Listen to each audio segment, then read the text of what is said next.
Yan, so nandito ngayon tayo sa may release ng tren dito. Iba't iba yung mga nandito, mga foreigners lalo na naghihintay.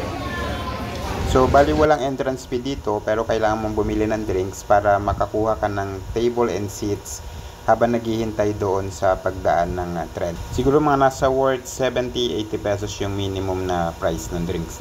So by the way, pwede nga rin pala itong lakarin from Old Quarter area.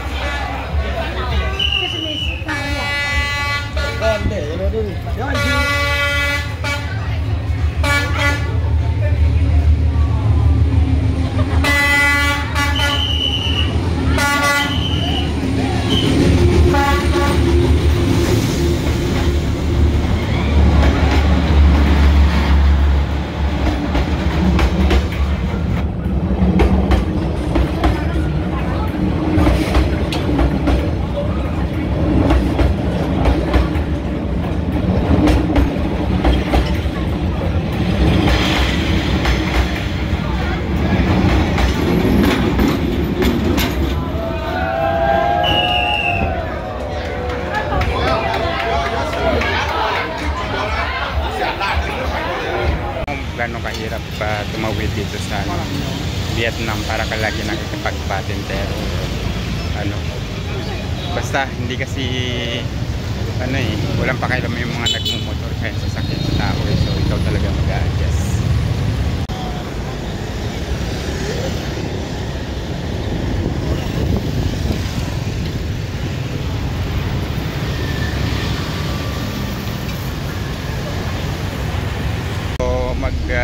City tour muna tayo. Punta tayo dun sa may park ni Latin leader nila, si Ho Chi Minh. Dito naman yung sa may Ho Chi Minh na museum. Medyo sa ibang area bawal yung camera. Doon sa may bandang palace. So banda dito pwede na. So yung building na to, yung construction niya, inumpisahan siya noong September 2, 1973 and formally inaugurated on August 29, 1975. Ang mausoleum ito ay nagsisilbing resting place ng Vietnamese revolutionary leader and the president na si Ho Chi Minh dito sa Hanoi, Vietnam. At ito naman yung Ho Chi Minh Museum na constructed noong 1990, dedicated pa rin kay late Vietnamese leader Ho Chi Minh. Kalapit lang din nung mausoleo ni Ho Chi Minh. So dahil hindi ko alam yung schedule niya nung pumunta ako at dumating ako magpa 5 o'clock na, hindi ko na siya inabutan na bukas. Kaya dito na lang sa paligid na kapag ikot-ikot. So upon checking nga, ang open niya is from 8 AM to 11 AM, then break time, mag-open ulit siya ng 2:30 PM hanggang 4:30 PM. So daily siya except Monday and Friday. Ang entrance fee naman is around 60,000 Vietnamese dong para dun sa mga foreigners. At ito naman yung One Pillar Pagoda na matatagpuan mismo malapit lang din dun sa museum. So magandang attraction din siya. At walang entrance fee. Medyo malayo-layo pero kaya pa rin naman siya lakarin from Old Quarter. So ito naman yung Imperial Citadel of Thang Lung. Ito ay complex na mga historic buildings associated dun sa mga history ng Vietnam. So ginawa ito nung 1010 at natapos nung 1011. So ganun na siya katagal. Ang entrance dito ay 70,000 Vietnamese dong. And pwede pa rin naman siyang malakad from Old Quarter. So medyo malayo-layo lang pero walkable naman. So ipakita ko muna yung iba't ibang parte nitong area. So, okay.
And this is the Temple of Literature. More accurate name should be Temple of Confucius. The temple was founded and first built in 1070, and it hosted the Vietnam First National University from 1076 to 1779. The Temple of Literature is one of several temples in Vietnam which is dedicated to Confucius, sage and scholars. And it's located to the south of Imperial Citadel of Tăng Dung. Entrance fee is 70,000 Vietnamese dong. So let's browse the area.